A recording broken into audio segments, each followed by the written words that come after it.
Hey guys, going into the second round of an Oath of the Gatewatch draft. Round one was very weird. One of the weirder single rounds of Magic I've experienced. We just had really bad luck, but managed to win anyway because our opponent had worse luck, basically. We both just didn't go very well. So hopefully we do a little better than that this time around. It seems like, things will even out eventually. In game three, actually, we had pretty decent luck. Okay, no red. Seems to be a consistent problem despite running more red sources than anything else. And we have all red cards, so I think we have to send this back. My God. Yeah, we're sending that one back too. And this is actually pretty good, especially for a 5-card hand, and I'll leave that on top. Yeah. Okay, well, I have all my colors, so that's something. Alright, so our Spark Mage's Gambit probably be good in this matchup. Our opponent might be the support deck, so it's worth remembering. We do have a few double reds, but I mean, come on, we're going to draw our second red eventually, right? So I think I'd rather search out our third color of white so we can play our Reflector Mage if we want to.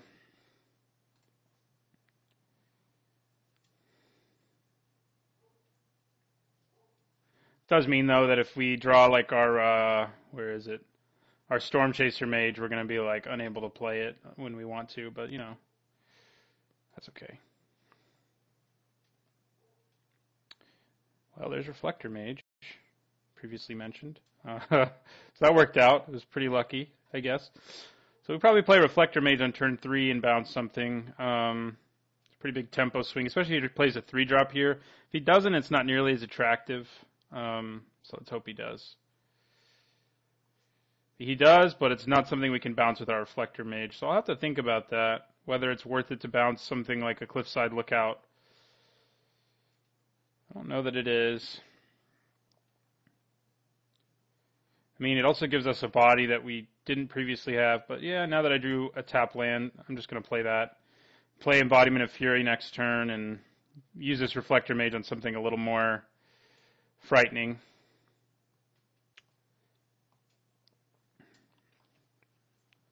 Our opponent's already at 5 mana, which is not great for us. But he luckily hasn't done much so far other than play this Lookout, who has done 3 damage to us, so.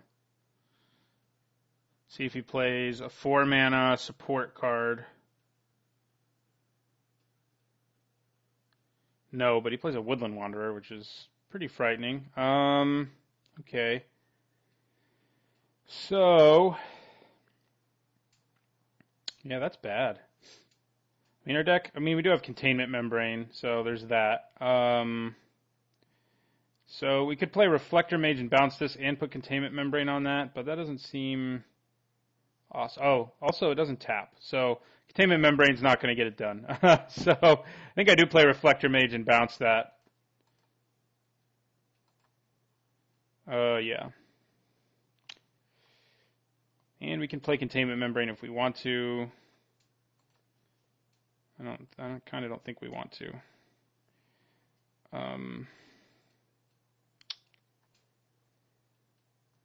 Yeah, I'm just going to pass. But yeah, knowing our opponent has that is a little scary. Woodland Wanderer is a problem. We do have ways of dealing with him. We just have to draw them. We don't have them yet. Rush of Ice plus Containment Membrane would work because it would tap him, even though he's not normally tapped. All right, War Cleric.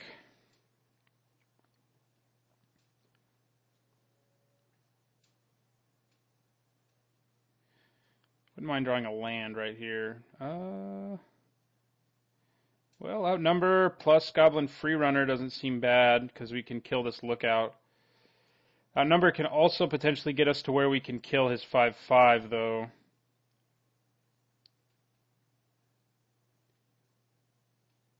But I think I'm just going to go with Outnumber here. See if our opponent has removal for our Reflector Mage in response. That's always the downside about playing that card. So we'll swing first with our Reflector Mage.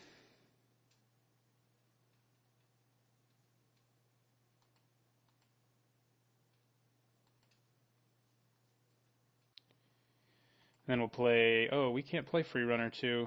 I only have one red source. That was brilliant. So...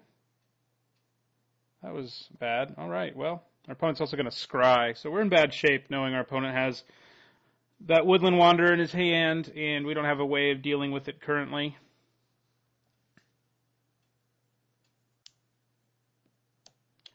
Yeah, I would have just played the Embodiment of Fury there if I'd been using my brain and not attacked. I mean, it can at least double block the Wanderer with my Reflector Mage and my Embodiment of Fury. Or with Chasm Guide and Reflector Mage. There's several options, I guess.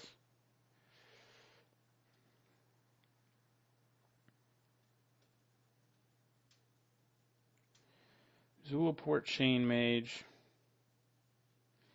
Right, a second red source is nice, but I think it doesn't really matter now. I could put Containment Membrane on that, and that might be what we want to do here. I like play Embodiment of Fury and put Containment Membrane on that. I'm going to offer the trade with my Reflector Mage, see what my opponent does.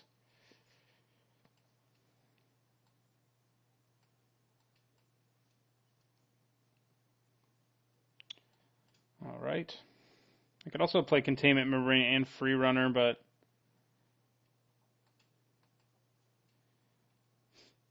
I'm going to play my Embodiment here and then play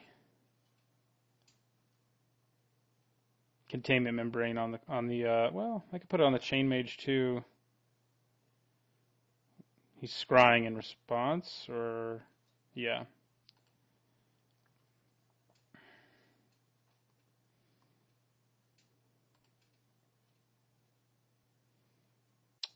I mean, maybe it is worth putting it on the Chain Mage instead.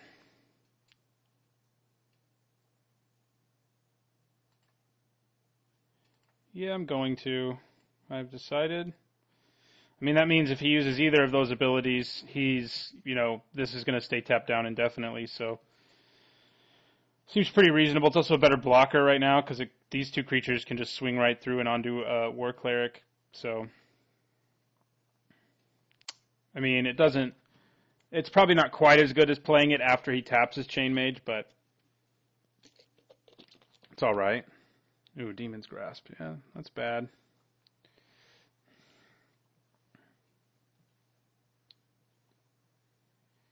Not going to swing with your Chain Mage too, huh? Okay. That's always... We're like 1 mana off of going Free Runner, but hey. We'll just hard cast one of them. And then maybe next turn we can go Chasm Guide, Free Runner number 2, and just goblin it up. I don't know.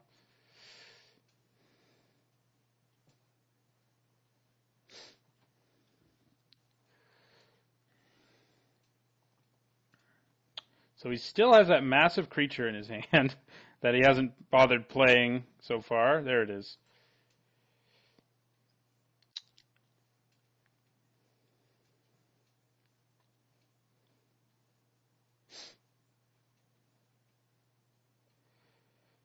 Actually, going Chasm Guide Free Runner is not that good because the Free Runner would not have haste once I played it after the Chasm Guide. So, I mean, I still get 2 creatures for a pretty good deal, and that's probably what I do here. Does empty our hand, but, don't want to tap our mana like that, though. Oh, actually, he will have haste. I mean, we're not going to be able to attack anyway, really, so.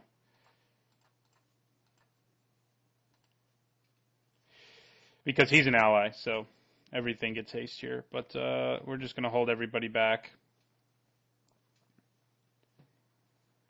And I would be happy to double block with a Chasm Guide and a Free Runner on a Woodland Wanderer. Yeah, our opponent's ability, his card selection is pretty bad news for us, especially when we're in top deck mode.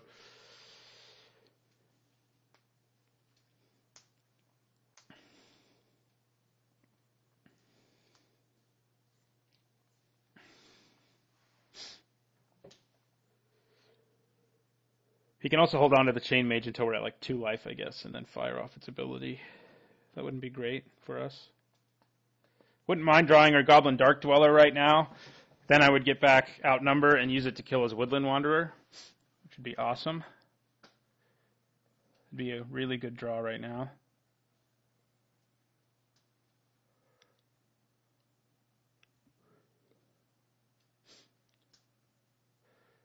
Especially because we're having to compete with our opponent's card selection. So something that is that good right now, that kind of a 2-for-1 deal. Hard for it not to be a 2-for-1 anyway, is pretty good. And then we have 3 creatures with Menace, which suddenly becomes kind of a problem. I didn't really think about that when I was drafting them, but 3 creatures with Menace is pretty annoying. Dark Dweller is not an ally, though, so he won't be able to swing right away. Otherwise, it'd be even sweeter. At least I don't think he's an ally. I'm going to check that real quick. But I'm pretty sure he's not. While my opponent is in the tank, I will find out. No, he's just a goblin. He's dwelling in the dark. Can't be much of an ally, I guess, if you're doing that. All right. So the chances my opponent has a trick are pretty good. And I get 2-for-1, but I still have... I think I'm still going to do this. And if my opponent has a trick, so be it, basically. If he doesn't, then I'm okay with that 2-for-1. Not okay with a 2-for-1 for like a 1-mana trick, but he also hits us for 1, incidentally. So, all right, so I feel pretty good about that trade. Probably Reflector Mage might have actually been a better blocker there. Now that oh god, that's a problem. A big one. Opponent has Nissa. Good to know. We have land, so yeah, I mean, I think we lose this one. I think Nissa's just going to outcard us here. I mean, especially, with his card selection, but we'll give it a try. I haven't been lucky enough to open Nissa or Chandra yet, outside of pack 1. I've opened Ob Nixilis multiple times now, but I've also opened a lot more packs of Battle for Zendikar, so that would probably be why. So far, anyway. Oh, God. Even, like, our big Dark Dweller right now isn't going to do a whole lot for us. Well, we can use our Storm Chaser Mage to prevent it from getting to its ultimate territory, and I guess I'll do that now.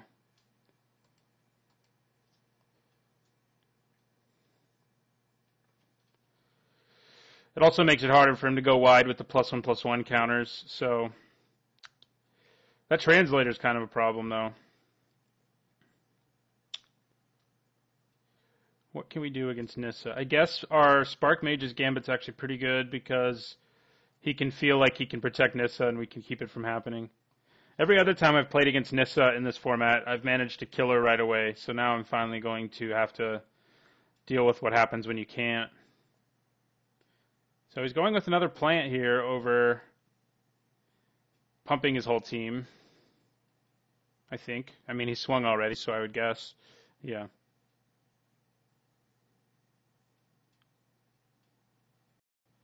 Silent Skimmer too, huh? That's just heinous. As is our ability to draw spells. Yep. So now he might pump his whole team. Because if he suddenly has a 3/3, a 5/3, a 4/6, a 1/5, and 3 1/2s, I mean, it's pretty bad news for us.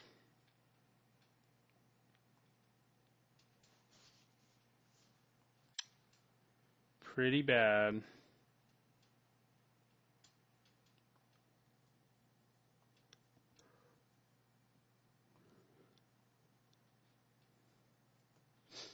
He's thinking about it. So,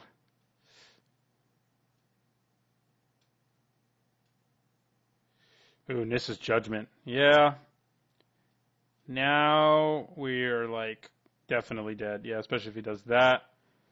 So, is there any way for us to survive? We take 2 automatically for Silent Skimmer, dropping us 7. We'll take 2 more from it. dropping us to 5.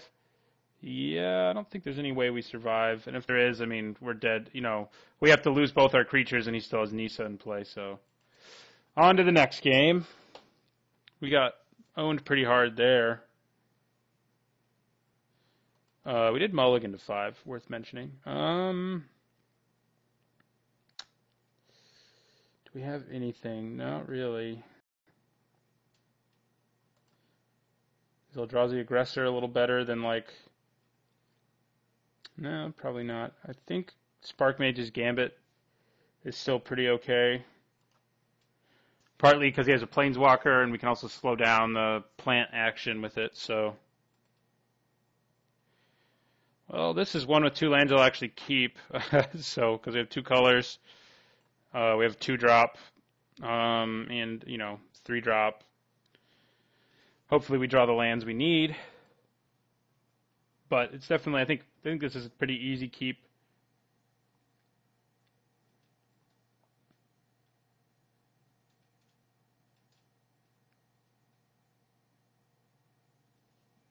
Land? Aha! Land! How about that?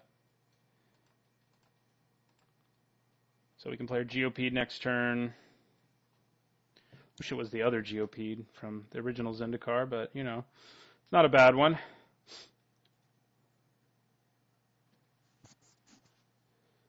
People don't seem to love him, though. I usually am able to pick at least one up. Yeah, that's pretty good against Zada's Commando, though. Jeez. There are a number of cards that are 2-drops that just sort of brick wall Zada's Commando early, but we will have 2 allies in place soon, theoretically. So that's good. Probably putting a swamp on top. No plains.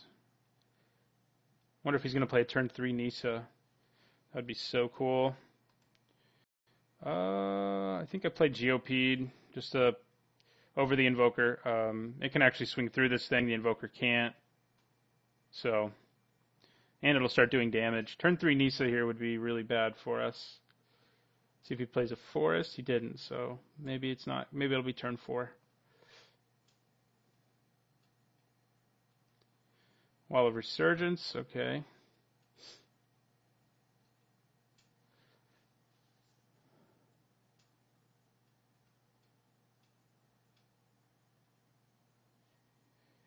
All right, another land. So we play a land. Then I think we play Goblin Freerunner, and it's important to remember that we can actually ping him for 1 at the end of his turn this turn, because it's only a tap ability for our Commando, so.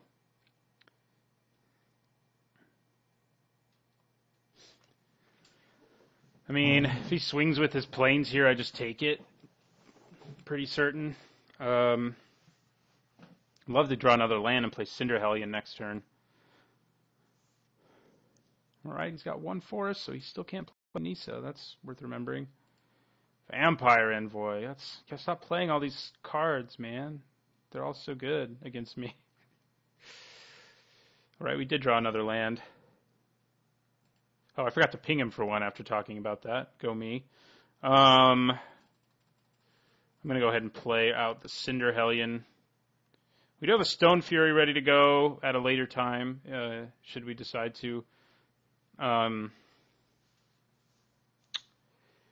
But yeah, this time I need to remember to ping him at the end of his turn. He would be at 15 right now if I'd remembered.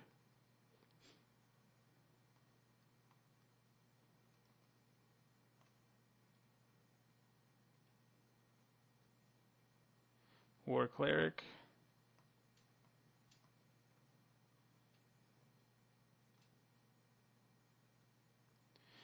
Does he swing with his 1/4?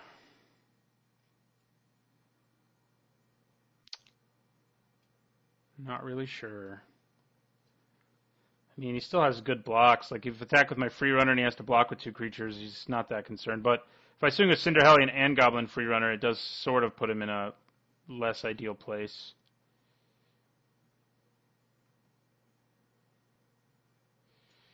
Ooh, that's gross.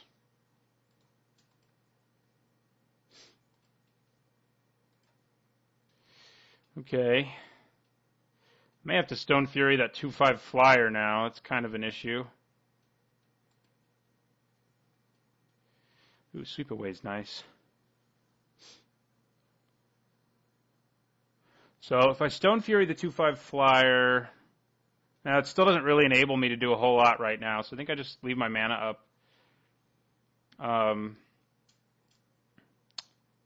mean, I probably do, especially it's especially gross with onto War Cleric. But I'd be pretty happy to use Sweep Away on it. So right now, yeah, I mean, he can out-cohort me. He can gain 3 every turn, and I can only ping him for 1, so it's not exactly ideal.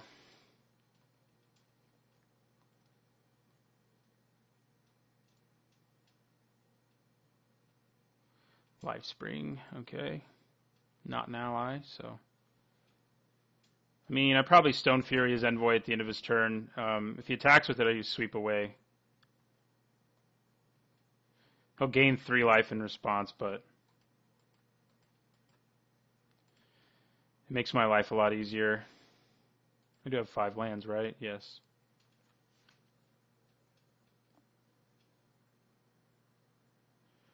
Yep, so he gains 3. And we'll make it so he only gains 2, basically.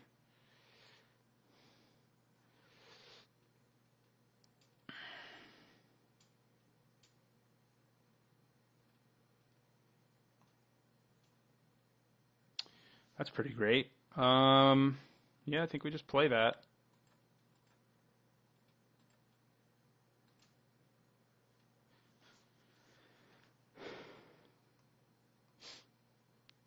Definitely in a board stall state where our Invoker will potentially shine later. So if I attack with both of these, I mean, he can double block the free runner with Loam Larva and Wall of whatever, and I can't kill anything, so it's not exactly ideal. If I had mana for Sweep Away, it might be pretty nice, but Sweep Awaying a Wall of Resurgence isn't exactly ideal, so... no, it wouldn't be nice, because I still can't kill anything if I do that, so never mind. It's not so nice.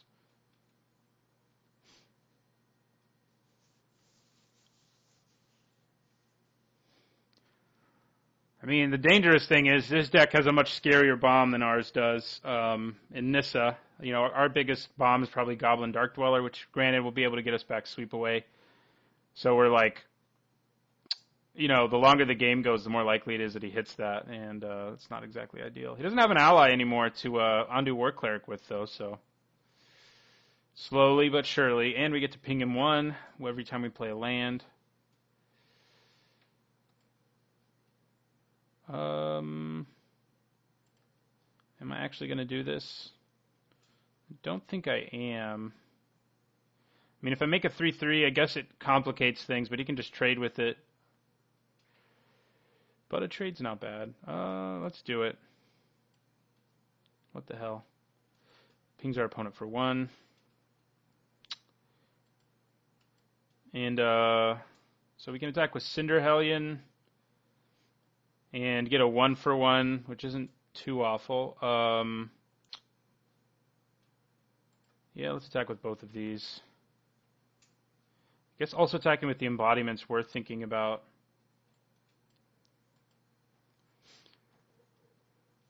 But I don't want to. I mean, it's a way for us to break through this stall if we can keep making our lands into dudes.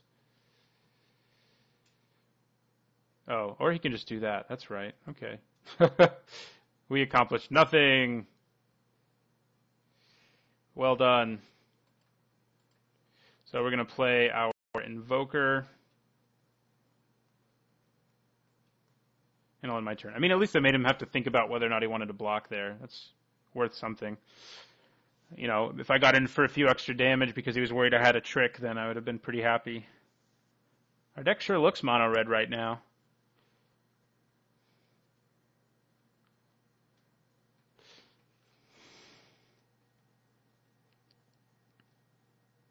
God, man. I mean, the good news is we can get rid of her okay-ishly, potentially, at least.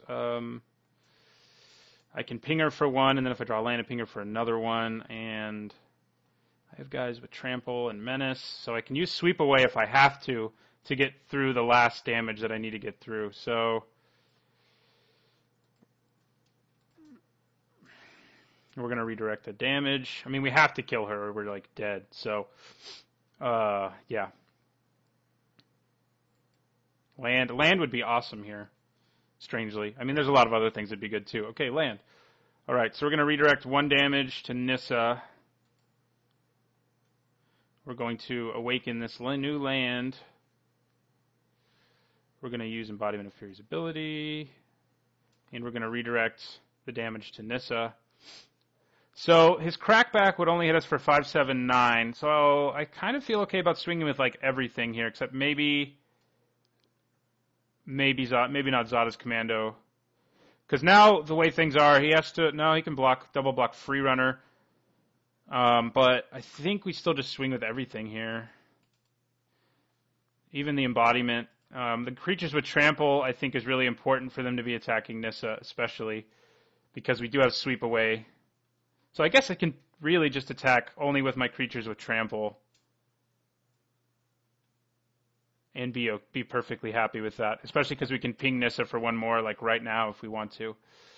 So, yeah, let's do it. I'll probably save my Embodiment of Fury while simultaneously killing Nissa. But we'll see. If he blocks in a way to kill my Embodiment, and he did.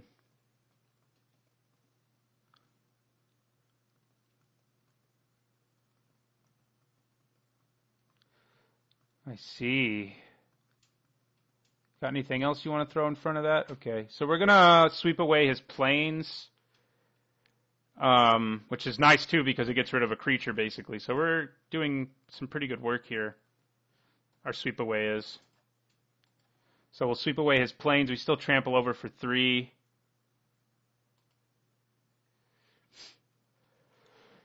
So that will be enough to take out Nissa, which is pretty key to us having any hope of winning the game. If he has removal in response, then we're going to be pretty upset. And, of course, he does. Okay. Well, then we're not taking down Nissa just yet.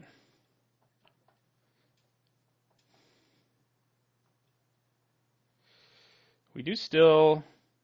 Oh, what happened there? Well, that's a little better than I was thinking. I was thinking it was -2, -3, but it is -3, -2. So our embodiment survives at least. And we also took out a plant. So we didn't do nothing. And we got rid of another creature, the creature he had who was a land. So not too shabby. We know one of the cards in his hand is a land. 1, 2, 3, 4, 5, 6, 7. So if you draw an 8th land, like, Nissa's just toast, right? I mean...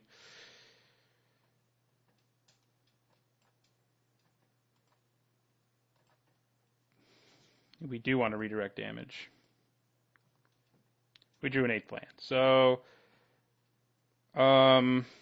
we can basically ping our opponent for 1 this time and just use Valakut Invoker to finish that. Or, I guess the other option is we can use Valakut Invoker to kill one of his creatures, play a land, and then ping to kill Nissa. So, let's see. We're playing our land. We will awaken a land. It's not technically awaken, I guess, but you know what I mean.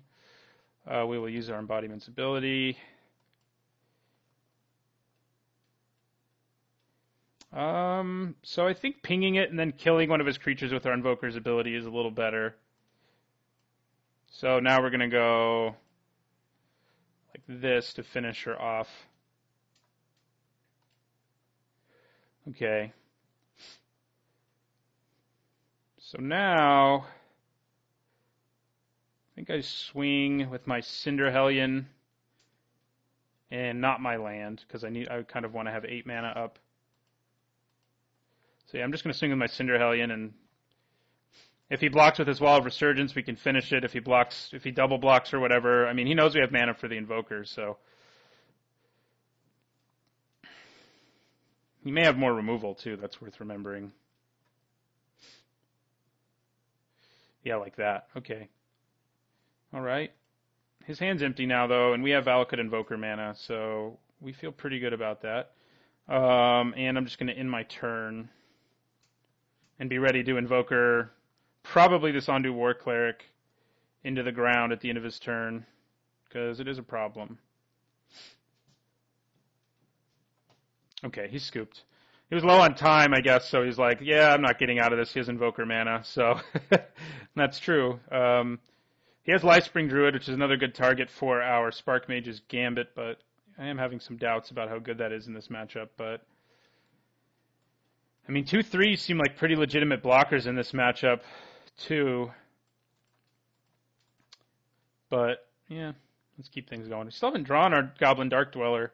We might have had it in a game where we were mana screwed, I guess, but it's not exactly ideal. So that is like the third or fourth time I've managed to kill Nissa and not lose to her.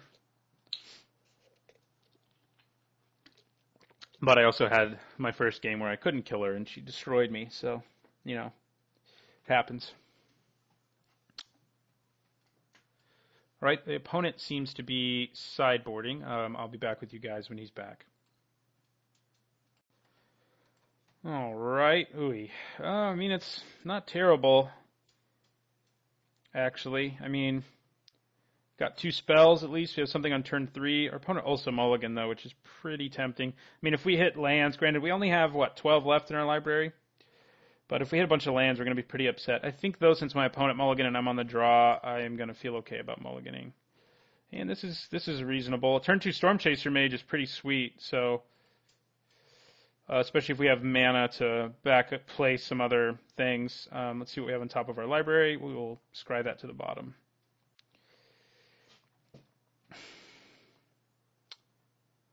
All right.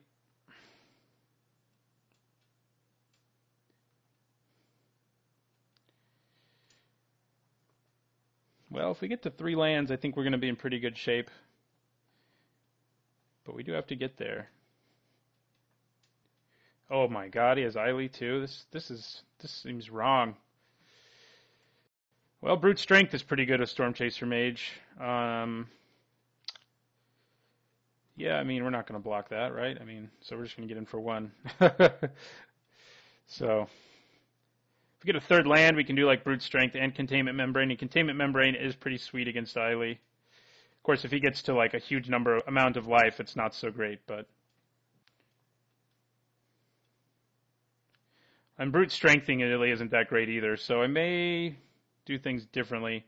Tightening Coils seems legitimate enough, plus I get in for, yeah, I think making it so she can't Death Touch anymore, basically, is pretty good, and we get in for 1 more damage. So I'm pretty happy about that, I think. It's going to be hard for him to activate that ability anyway, so.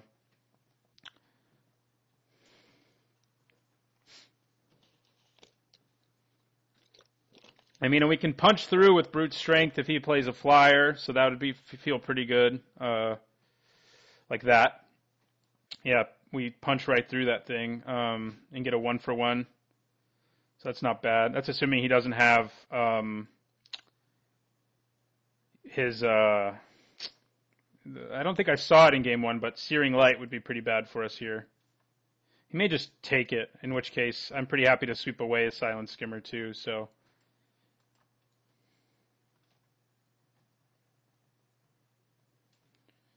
All right, let's try to. Actually, let's tap our mana differently in case things go ugly here. So we're going to Brute Strength. So you have Searing Light. He can sacrifice his guy and gain life. But he would take a lot more damage if he did that. So. All right. So he didn't. Yeah, I think we end our turn.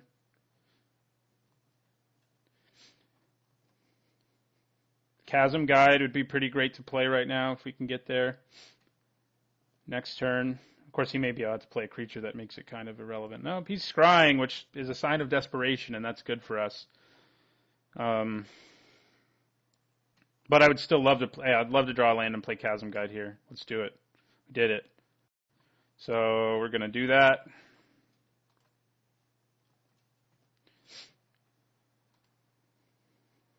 Now my Storm Chaser Mage has haste twice, whatever that's worth. He's got something. Tar Snare, you'd rather use that on my Chasm Guide. I mean, I guess the damage from that would be significant, but the Storm Chaser Mage is kind of a problem, but not as much of one. It may mean he's scryed like a flyer to the top of his library who can just block Storm Chaser Mage. I don't know. But we do have, we're far enough ahead, and we have 3 removal spells in our hand, basically. So I think eventually Storm Chaser Mage will get us there. Yeah, I mean, if we draw a land, we can go Stone Fury.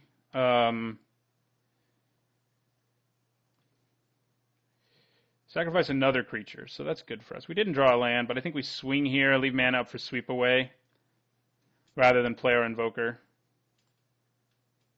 So he can't sacrifice the Eiley to give Celestial Nightwatch flying, so I guess even if he did, I have an out, but all right. I mean, I could Sweep Away and Containment Membrane in the same turn, but I can also Invoker and Containment Membrane in the same turn, which I'd be pretty happy to do. So he has this in play now, so he can avoid drawing his Nightwatch again, but I don't know how much he wants to avoid drawing it again. But we're going to go ahead and use Sweep Away here. Granted, we don't get in for the 1 more damage, but I think it's just better to use it this way. Library. He can scry it away, too. He has lots of ways of getting rid of it, so it's not quite as good as it tends to be. Okay, so now I think we play our Invoker. Also search for a white with our Evolving Wilds.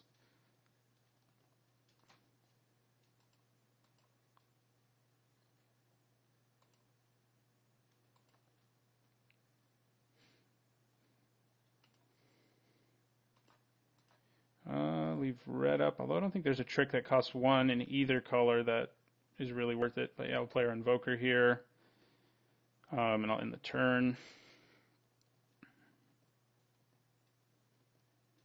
So he has Celestial Nightwatch again. He decided he didn't want to scry it away.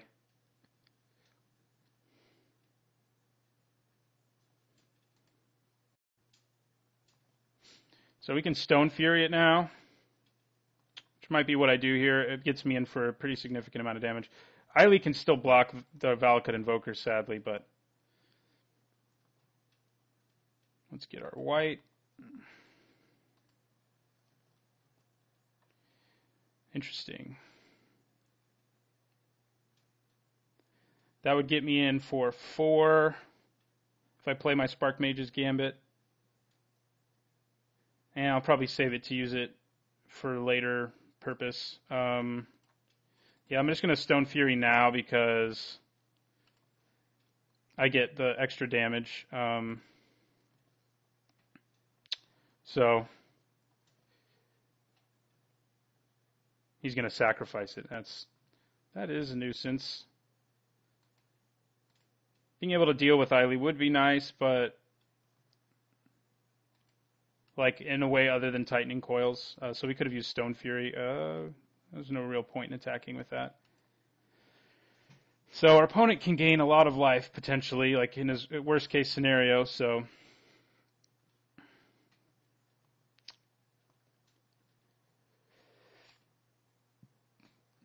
three more lands, and I guess we can kill Eiley. Is he sacking his woodland? Yeah. Thinning out his deck. Trying to get to Nissa, probably. The good news is we can deal with Nissa with our Spark Mage's Gambit, like, right away. Like, even if he draws it now. If he'd gotten it early, we might have had a problem, but he didn't, so he's going to go ahead and scry now as well. Yeah, I'd probably hold on to Spark Mage's Gambit just in case Nissa rears her ugly head. Needle Spires, you're pretty good right now. You're a land, so you help me get to the 8, and you can also just start bashing, so I think I'm happy with that. So we're going to go ahead and get in for 1 here.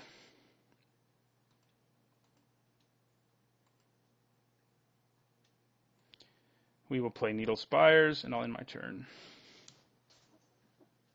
He's going to scry again at his upkeep.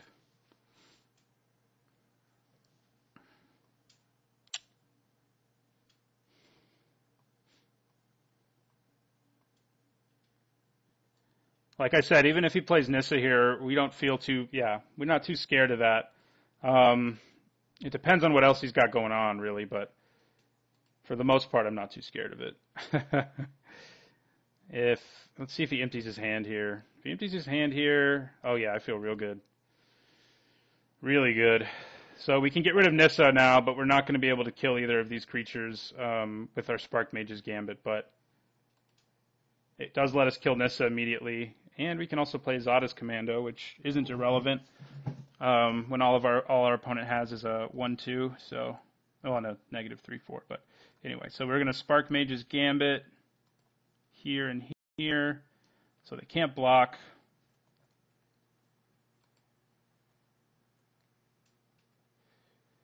And we're going to attack Nissa, Voice of Zendikar, for 4.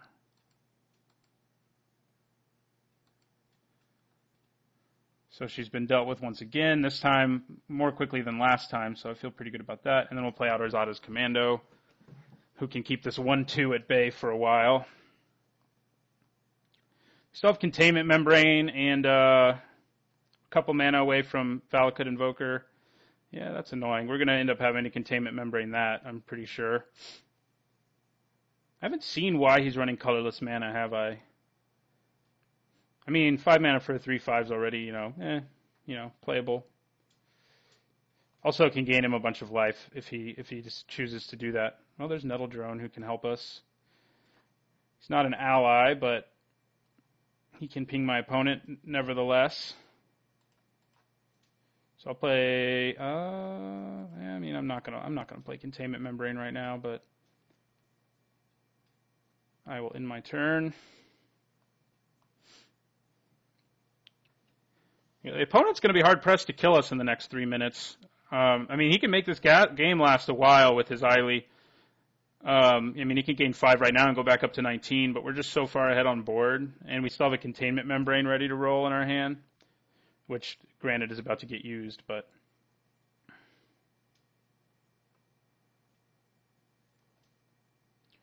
Okay, so that's pretty great. So we play... Embodiment. We don't tap our mana like that, though. We play our Embodiment of Fury. And then we go ahead and cast Containment Membrane with Surge, which makes our guy a 2/4. And I attack with these 3 creatures. I don't think I attack with my Nettle Drone. You can just trade a plant for it, which isn't exactly ideal.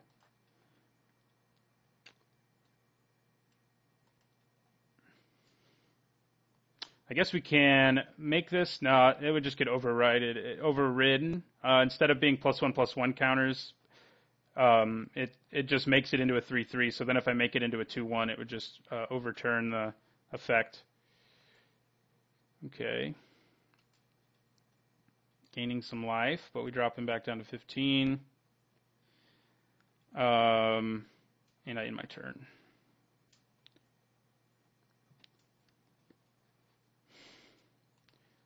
Unfortunately, it doesn't just say gains double strike or something like that. That would be nice.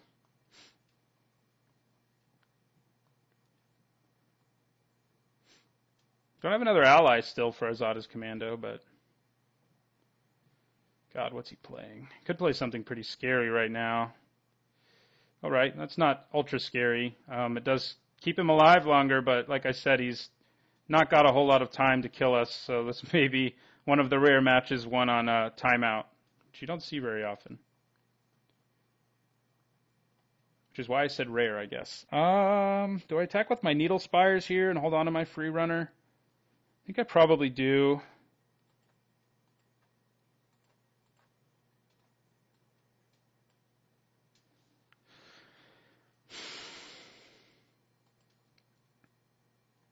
And now I think, I leave Nettle Drone back again, I guess.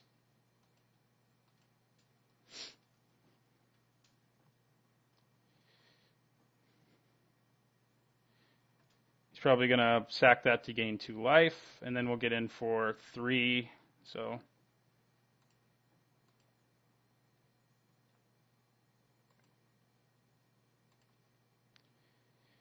And we'll end our turn.